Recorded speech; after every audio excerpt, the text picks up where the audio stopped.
Hello everyone, welcome to my channel, Daily Inspiration with Geely. I just want to talk to you about coping during the pandemic.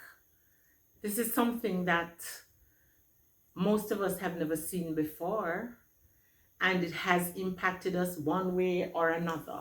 Some of us adversely, and some of us have found opportunities. So the COVID pandemic is not entirely bad because it has brought out the creativity in some of us, and unfortunately with some of us we just are not coping as we'd like to.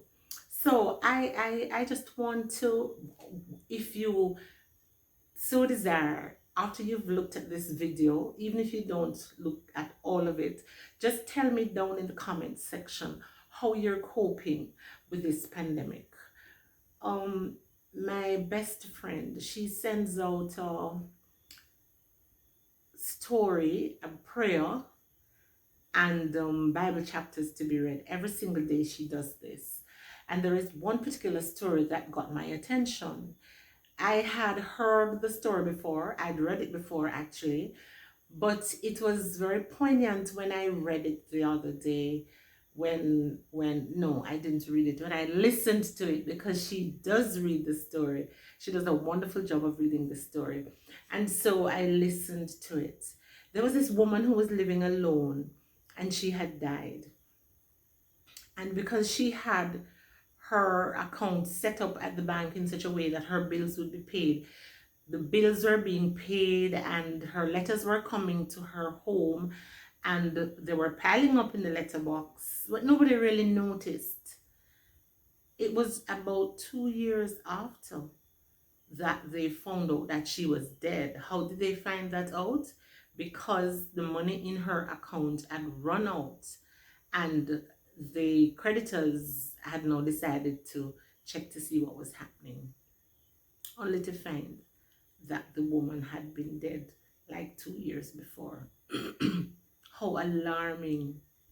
I also read about this guy who worked at a newspaper establishment somewhere in the States. I don't remember which state. But he had been dead at his desk for 5 days. Can you believe it? Other people are working in the same area, in the same office.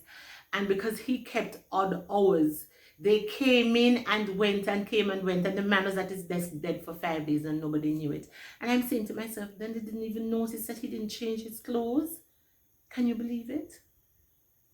This kind of thing can happen during the pandemic, because there are people who live alone, and sometimes they don't have anybody to call on them, and sometimes they might want something, they might not feel well, you don't know if they have a phone, you don't know what is happening, and nobody really, it's hard to say that nobody cares, but really and truly maybe that is what it is.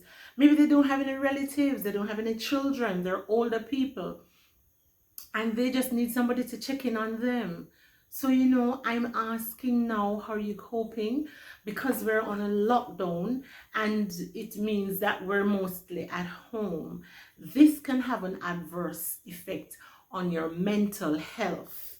But at the same time, if you try to reach out to somebody and help them, you'll find that you're not focusing on what you're lacking, but you'll get some kind of satisfaction out of looking out for somebody else. So let's say you haven't seen Master for the last 3 months or so, and you don't know what is happening with him. Just call him up, and if it is at all possible, go visit and see what is happening, and take a little something with you when you're going. This person might be in need, you never know, but you can surprise them with something, and they will know that somebody cares, feel like somebody cares. It is a wonderful feeling to know that somebody cares for you.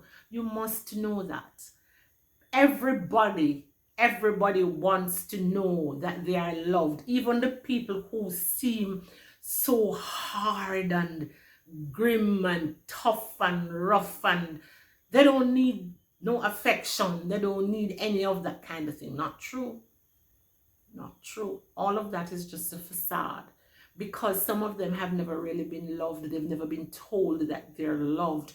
And so they don't know how to relate to someone telling them. But perhaps if you have somebody like that who you know, you perhaps don't necessarily have to tell them that you love them, because sometimes it's better to show than to tell, you know. So you go sit with somebody for a little while. I know we have the social distancing, but you can still do that, and you can wear your mask, and you can take something for somebody. Look for them, especially the older people. Go see them, sit with them a little bit, talk with them, give them a joke, make them laugh, you know. And when you're leaving, say a prayer for them and let them know that you'll come back again. And perhaps when you get home, you call, and you call every now and then to find out what is happening. People need people regardless of what is going on, and regardless of how people want to seem like they don't need you. I knew this young lady, she always said, me don't want a friend, me don't want a friend. Not true. Everybody needs somebody. The song says, no man is an island, no man stands alone. You know, and that is so true. We always need somebody. Even the Bible tells you that it is better for two people to be walking together, because if one falls, one can lift up the other. And if they're both in bed, they keep each other warm. We need each other. Therefore, I'm saying to you, I forgot to turn on my light. I'm saying to you, look in your mind's eye to see whether there is somebody you know who needs assistance, who perhaps needs a visit, who needs to hear from somebody, and go see that person and see what you can do for them and listen to what they're saying. And when you do that, just check on yourself and see the wonderful feeling of warmth that you get from having gone and helped somebody. So the person that you've gone to see is not the only one that is going to benefit from your visit. You also will benefit. And for those persons who have skills, you know, there are lots of students now who don't seem to be doing well at school because they're not managing the online thing. You perhaps could decide to teach a few children for free if you can. You know, I have a girlfriend who is currently doing that. She's not doing it for free, but she's there with them, and because it's not a big crowd of them, they're getting the one-to-one attention that they need, and they're doing so much better, you know. And I'm saying also help out somebody who needs to learn. I saw something on the news a few weeks ago about this youngster. He's only 14 years old, and he gathered some little children and he was teaching them, and my, it was broadcast on TV, and he got a lot of help. Some of the children got help. The connectivity issues have been more or less resolved. Some of them never had the devices that they need, and they've been given devices, and the youngster has been given a device. And you know what? He's so young, and he made a sacrifice because he's going to school as well. He's learning online, but he carved out some time to teach the little ones. And he also had his time now when he would go to his classes. And the parents were so grateful. I heard one of the mothers saying that her little girl wasn't doing well, and she said since the youngster started teaching them, her little girl has picked up and she's reading. And I got a warm glow, because I'm thinking how nice. Only 14 years old, and he took that initiative, and the children have benefited from it, and he in turn benefited from it. He got a whiteboard, I think he got a laptop and stuff like that. And so, you know, those children were helped.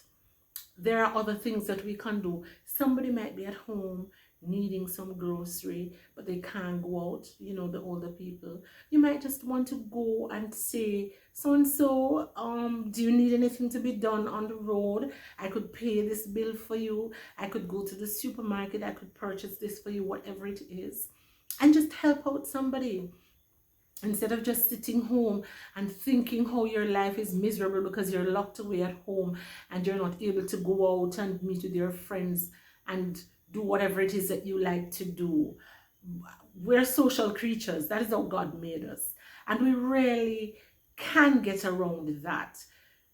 There's a saying that says that when trouble take you, picnic short fit you. Yes. So now that we're in trouble with the pandemic, we can find creative ways of keeping in touch with our friends and of helping those persons among us who are less fortunate and who really need the help. So I am imploring you to tell me down there in the comment section how it is that you're coping during this pandemic. Has it affected you in an adverse way? Is there something you're doing that would be a great idea for somebody else to do? Let me know. And I will, kind of see how I can encourage others to get involved in doing something like that. I too am involved in helping others, but I will tell you about that another time. But I just wanted to take my advice, do something for somebody else and see how it makes you feel. And if it makes you feel better and if it helps you to cope better, then you can tell us so we can share it with others so that people can benefit from helping others. Thank you for listening. Don't forget to subscribe, share, hit the notification bell, and like I asked before, leave a comment. Thank you. Have a good one.